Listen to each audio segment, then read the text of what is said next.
Rebel Canners, teaching all kinds of food preservation, especially the old ways.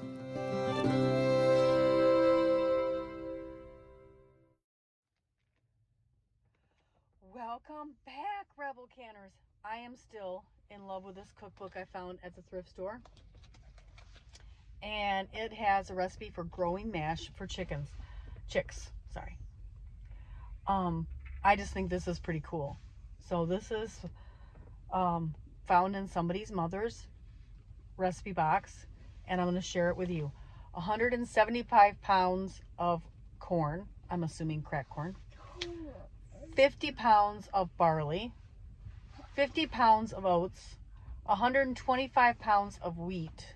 This is making a big recipe. 50 pounds of meat scrap, 4 pounds of salt, wow, 25 pounds of buttermilk, 8 pounds of bone meal, 10 pounds of limestone, 5 pounds of charcoal, and 25 pounds of alfalfa meal.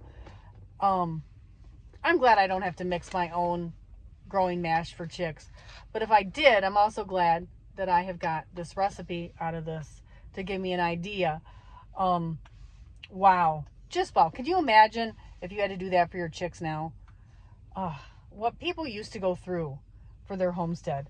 It's amazing. And to think about how much this is going to make, you know, you can grow a lot of chickens. I wonder how many chickens she was growing with this recipe.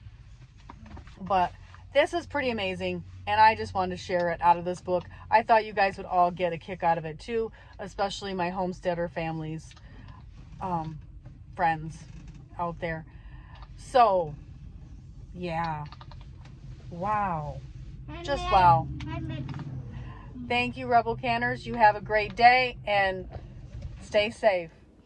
Don't forget to hit the like button. Be sure you're still subscribed because YouTube has been kind of funny about that. And make sure you've rung the notification bell.